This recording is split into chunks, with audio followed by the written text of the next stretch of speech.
In our headlines on this Friday afternoon, March 17. During summit talks in Tokyo on Thursday, the leaders of South Korea and Japan agreed to open a new chapter of bilateral ties amid the current climate of geopolitical concerns. Meanwhile, on this Friday, President Yoon-Kishida engages in active sales diplomacy with corporate leaders from here and over in Japan amid hopes to jumpstart economic tensions. And the European Central Bank raises its key interest rates by 50 basis points and says it is prepared to provide liquidity to lenders if deemed necessary amid the recent turmoil. We start in Tokyo, where my colleague Kim Do-yeon, who is part of the traveling presidential press corps, is standing by live with details about President Yoon-Suk-yeol's second day in the neighboring country. Do-yeon, I hear the president has been engaging in economic talks on this Friday. That's right, Sunny. President Yoon did attend a meeting of Korean and Japanese business leaders on Friday, highlighting his hopes that the two countries can restore exchanges and across the variety of industries. And the roundtable was joined by some of the biggest names in the game, like the chiefs of Samsung, LG, SK, Hyundai Motors, and even Lotte Group. Now, from the Japanese side, it included Mitsubishi Corporation and Hitachi. Yoon emphasized the importance of working together on new emerging sectors in particular, such as semiconductors, batteries, and future cars. Yoon also referred to the joint announcement made by South Korea and Japan's business councils, where they said they'd create future partnership funds to pursue closer economic cooperation. Right, and Do-yeon, prior to his meeting with corporate leaders, I understand President Yoon met with Japanese lawmakers. What more can you tell us? That's right, Sunny. President Yoon actually met with lawmakers from both sides of the aisle while he's in Tokyo. And just before the roundtable, he met actually with the leadership of Japan's biggest opposition party, the Constitutional Democratic Party of Japan. This was not planned, and according to an official from the presidential office, the party requested that they meet and wanted to show that even the opposition is fully supportive of efforts by the two countries to improve bilateral ties. Now, before that, he met with cross-border cooperation organizations, including lawmaker groups from South Korea and Japan, as well as South Korea-Japan Cooperation Committee. Right, I see. And before departing from Japan on this Friday, Do-yeon, I understand he'll also be meeting with scholars there. That's right, Sunny. President Yoon does tend to visit universities when he's on overseas trips, and this is not an exception, even for a 2-day short trip. Now, Keio University is known to have a lot of Korean students, and the speech is expected to focus on the young generation exchanges between the two countries. While many diplomatic and security issues are on his agenda, he has repeated many times that he hopes an improvement in bilateral relations results in more civilian exchanges, and this event reflects just that. Now, keep in mind, this is the first time in 30 years that a South Korean president has visited a Japanese university to address students. And with us, team right now helping to get through Tokyo is actually a Korean student from Keio University, and she's spoken to her friends that are attending the event, and they seem to be very excited to welcome the president. That's all I got for now. Back to you, Sunny. All right, Do-yeon, thank you for that coverage. That was our top office correspondent Kim Do-yeon with the latest on the presidential agenda in neighboring Japan on this Friday. And staying over in Tokyo, back on Thursday, President Yoon-Suk-yeol and Japanese Prime Minister Yoon-Kishida agreed to usher in a fresh era of constructive ties on the trade and security fronts. Our senior top office correspondent Oh Soo-young reports. South Korea and Japan took major steps on Thursday to normalise their relations in security and trade and move towards a partnership that looks to the future. 한국과 일본은 자유, 인권, 법치의 보편적 가치를 공유하고 안보, 경제, 글로벌 어젠다에서 공동의 이익을 추구하는 가장 가까운 이웃이자 협력해야 할 파트너입니다.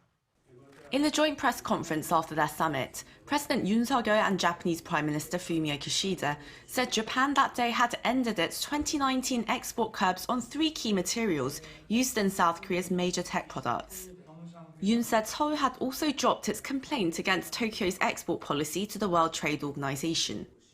The two neighbours' relations hit a critical low some 4 years ago, over unresolved disputes and sentiments over historical issues, primarily the issue of compensating Koreans who were subjected to forced labor by Japanese firms before and during World War II.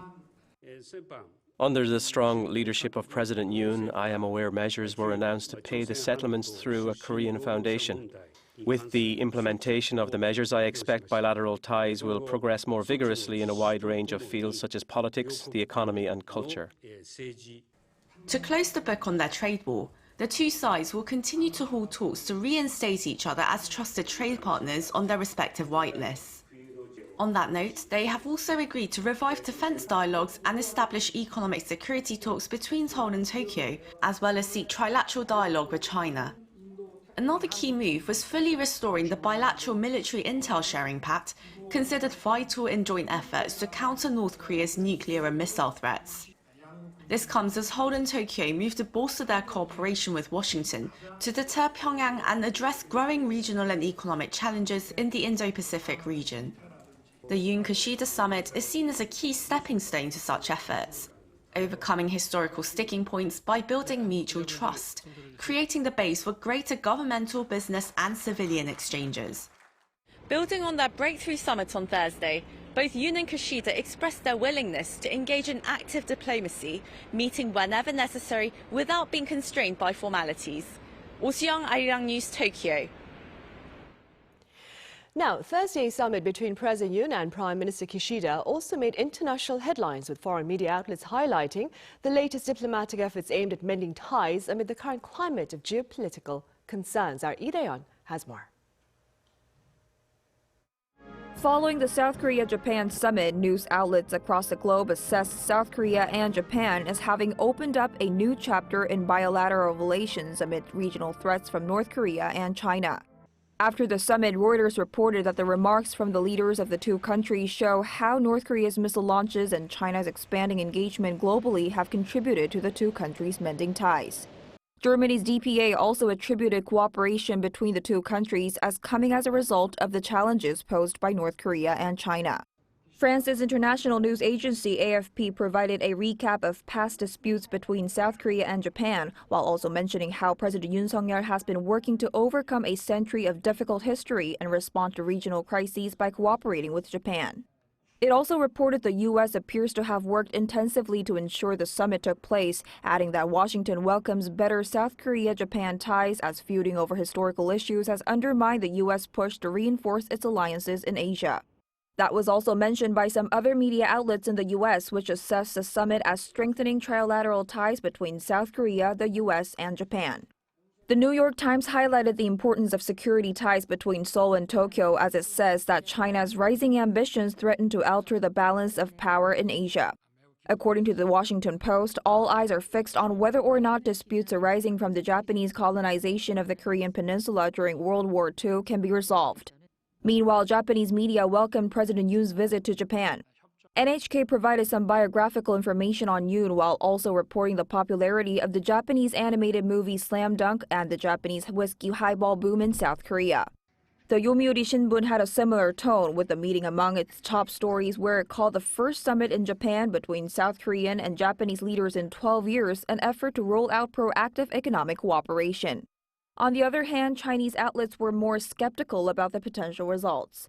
Citing an expert, the state-run newspaper Global Times said it would be difficult to thaw icy bilateral ties between Seoul and Tokyo and that hostility between the two countries may even grow. It also pointed the finger at Washington, adding that President Yoon should be aware of satisfying the needs of the U.S. and Japan. Lee Dae-yeon, Arirang News.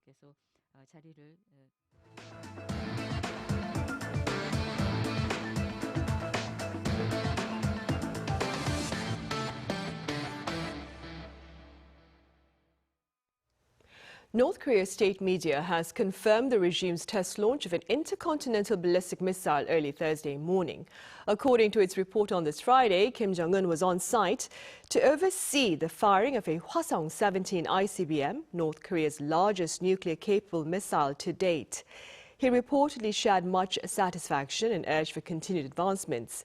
Back on Thursday, Pyongyang claimed its ICBM test comes in response to the threat from the ongoing military drills between Seoul and Washington. Pundits also believe Thursday's ICBM launch was prepared to coincide with Thursday's summit between the leaders of South Korea and Japan over in Tokyo.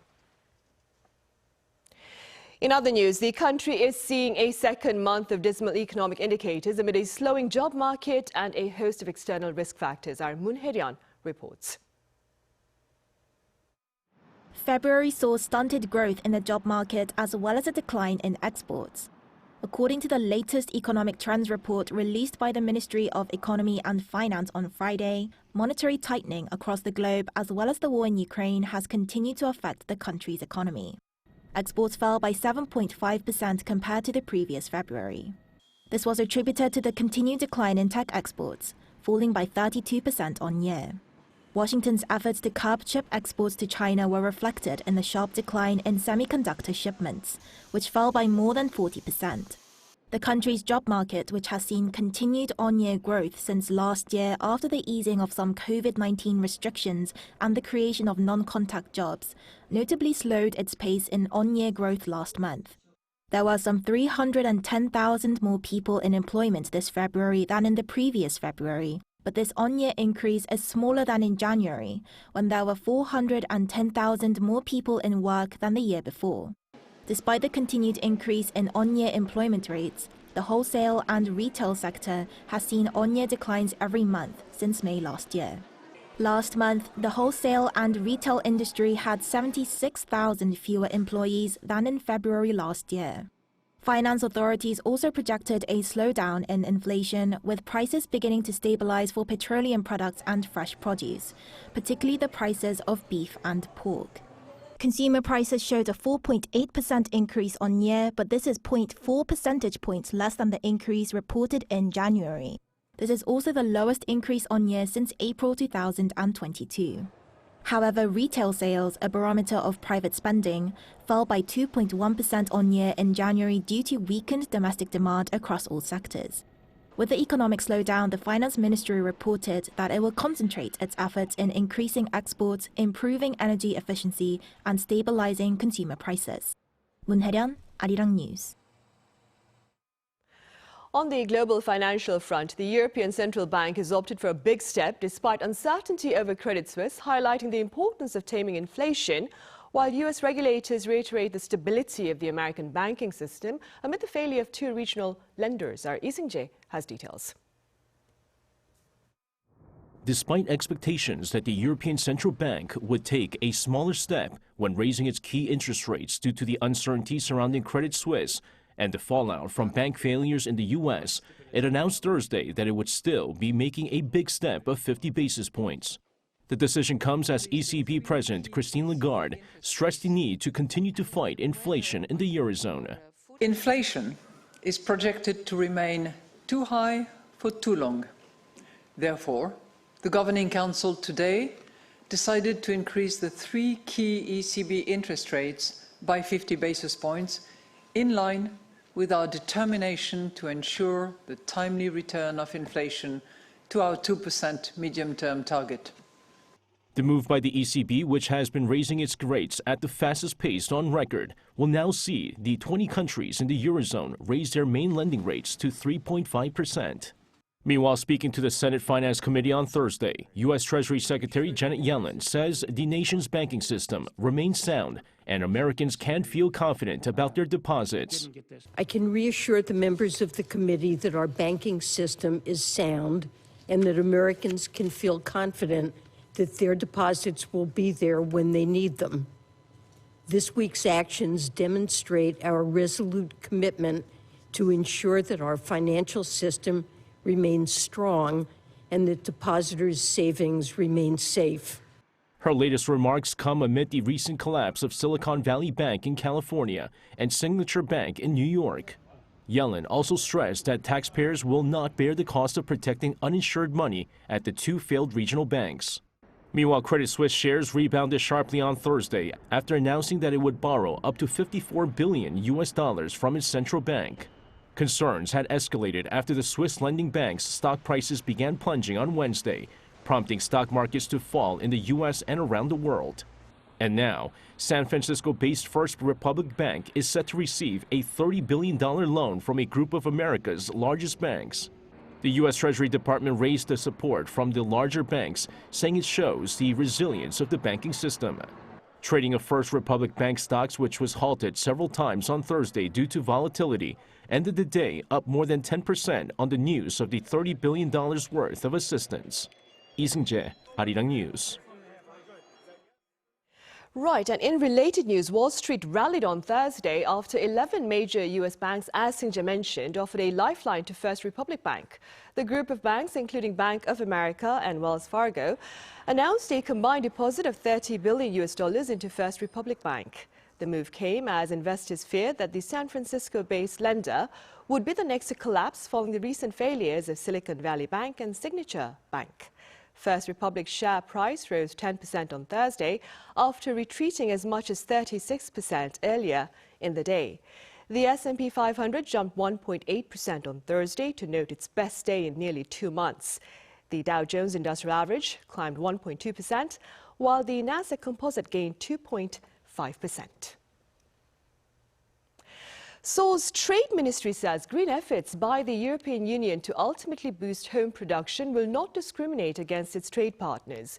These words of reassurance follow the EU's plans on Thursday to revamp its policies on green technologies and critical raw materials.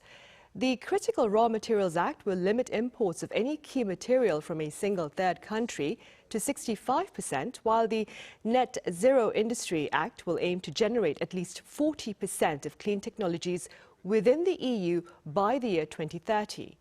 Trade officials here have dismissed concerns about these acts serving like the US Inflation Reduction Act, which offers subsidies only to electric vehicles assembled in North America.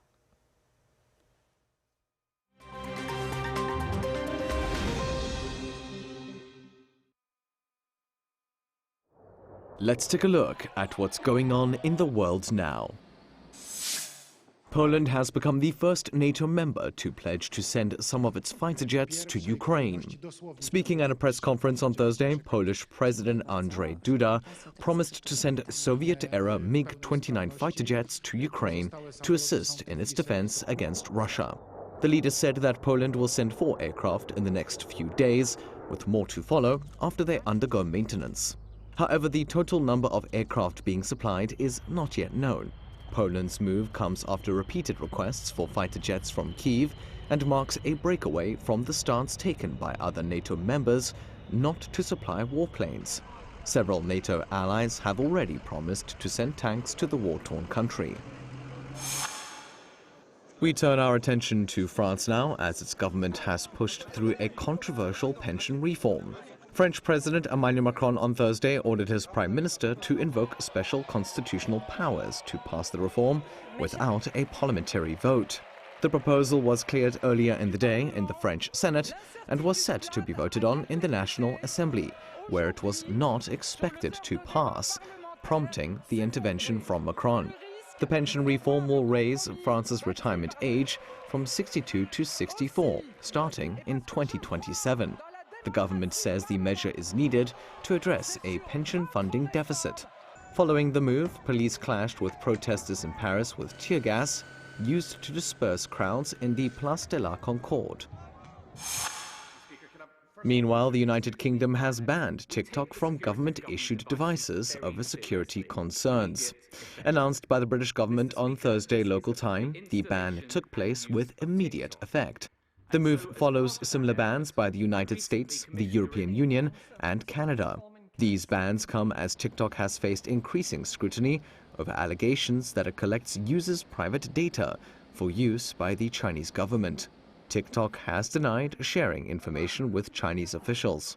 Meanwhile, a report from the Wall Street Journal claims a U.S. committee has threatened a potential nationwide ban of the app unless Chinese owners sell their stakes in the company. The White House has not confirmed or denied the report. And finally, Saudi Arabia's inaugural Camel Cup comes to a close on Friday, with its winner expected to walk away with a grand prize of $21 million. Taking place in the kingdom's oasis city of Al Ula, the 4-day camel racing event kicked off on Tuesday. Races have been taking place every day from 4 p.m. to 6 p.m. in a bid to avoid the desert heat. Organized by the Saudi Camel Racing Federation, the event has drawn in teams of racers and camel breeders from around the world. Apart from races, those attending the Camel Cup can also experience cultural events and exhibitions that detail the sport's history in the region. Matthew Ashley, Arirang News.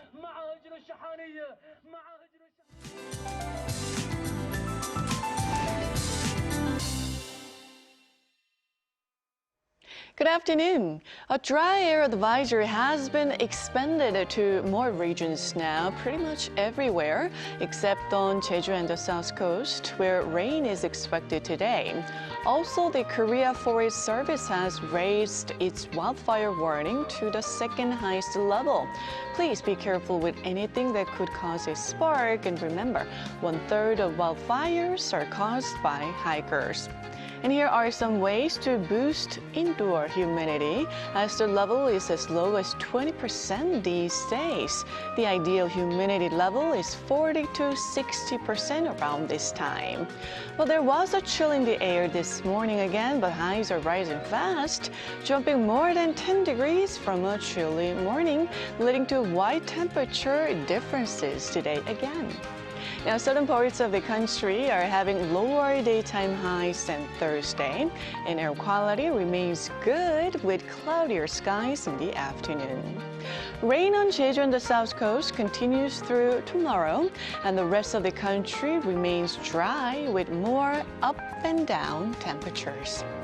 That's Korea for you, and here's a look at the international weather conditions.